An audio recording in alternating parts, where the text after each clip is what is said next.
honorables collègues. Je souhaite d'abord remercier la sénatrice Patterson pour son engagement soutenu à cet enjeu.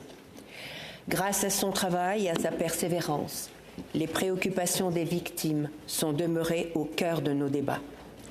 Je remercie également les membres du comité ainsi que les témoins qui ont accepté de partager leur expertise et leur expérience, parfois vraiment douloureuse, à laquelle mes collègues et moi-même ont été très sensibles.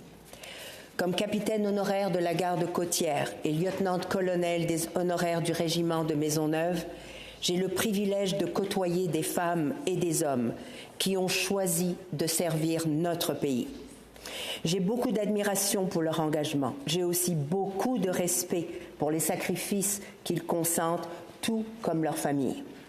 C'est pourquoi je crois profondément que ceux qui nous protègent méritent une protection en retour. C'est au fond la question qui nous est posée aujourd'hui par le projet de loi C11.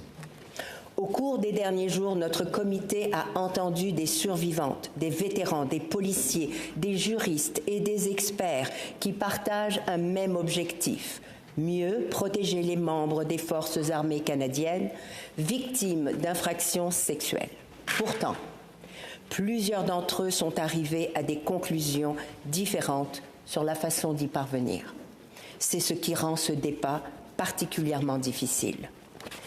On the one hand, we cannot...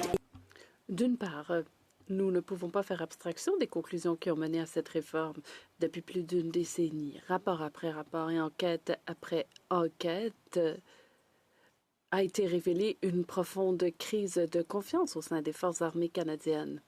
Les rapports Deschamps, Fish et Harbour n'ont pas été commandés sans raison.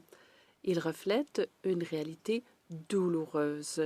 Trop de victimes ont eu l'impression que les mécanismes destinés à les protéger ne répondaient pas à leurs besoins. Avec le projet de loi C11, le gouvernement choisit de mettre en œuvre la recommandation principale du rapport Harbour, c'est-à-dire retirer du système de justice militaire les infractions sexuelles relevant du code criminel qui sont commises au Canada et les placer exclusivement sous compétence civile. Il s'agit là d'une décision importante, mais il est également clair qu'elle ne fait pas l'unanimité. A particulièrement marqué au cours des audiences, c'est que plusieurs des réserves exprimées à l'égard du projet de loi provenaient d'acteurs qui, habituellement, occupent des positions opposées au sein du système de justice. Des survivantes, des représentants de la police militaire, des procureurs militaires et des avocats de la défense ont, pour des raisons différentes, soulevé des préoccupations similaires quant au transfert obligatoire de ces dossiers vers le système civil. Lorsque des personnes qui se retrouvent normalement de part et d'autre d'une salle d'audience convergent vers certaines inquiétudes, le Parlement a le devoir d'écouter attentivement. Cette convergence ne signifiait pas qu'elle s'opposait aux objectifs du projet de loi.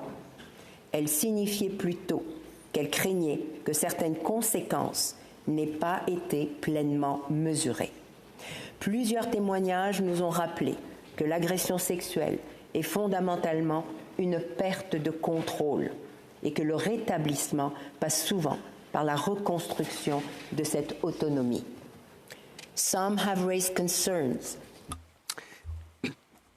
Certains ont exprimé la crainte que cette réforme ne donne aux victimes l'impression que des décisions importantes sont prises en leur nom plutôt que de concert avec elles.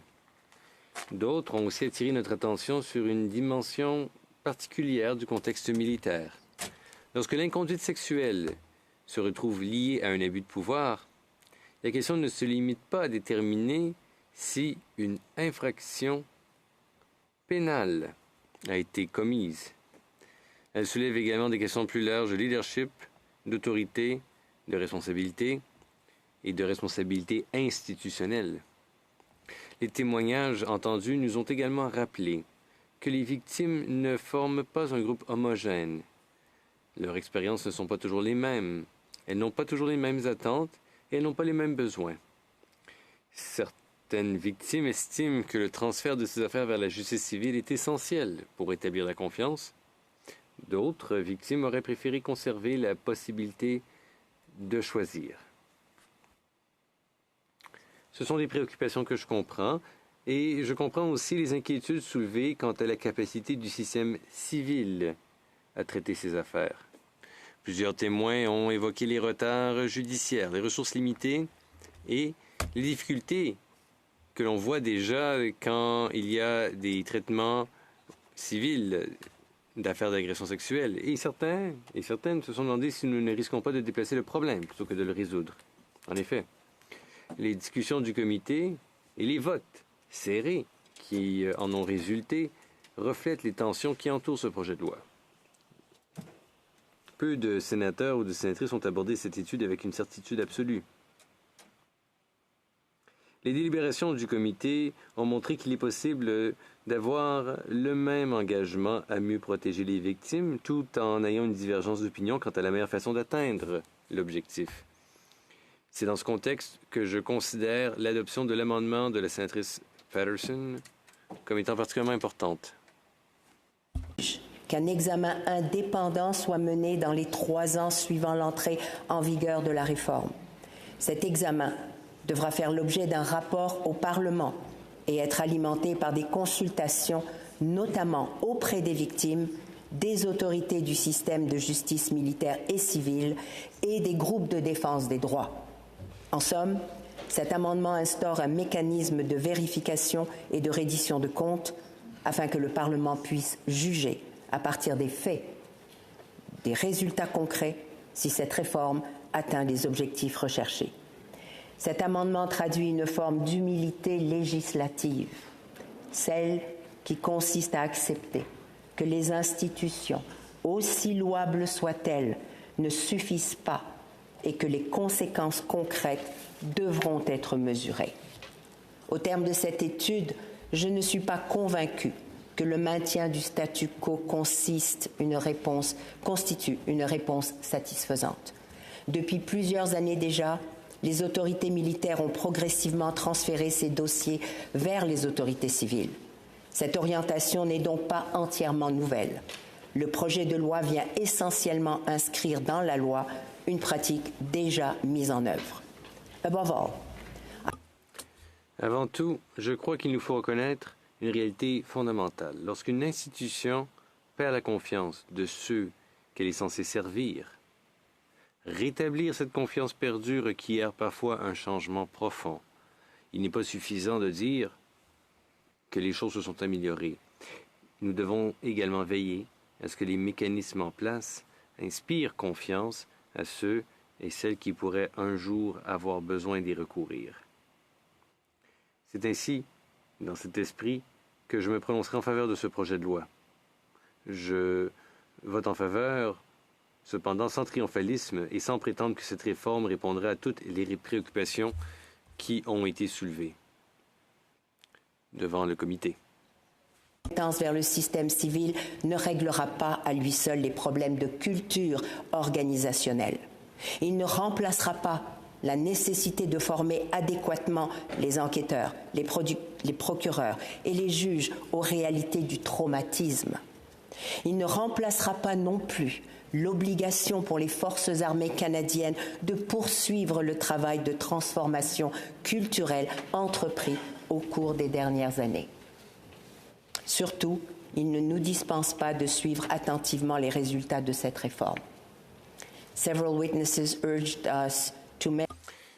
Nombreux sont les témoins qui nous ont exhortés à mesurer les conséquences des changements proposés, les conséquences concrètes. Et je pense que ces témoins ont raison. Il nous faudra déterminer si les victimes ont davantage confiance dans le système. Il nous faudra évaluer si les résultats reflètent véritablement les objectifs que nous cherchons à atteindre.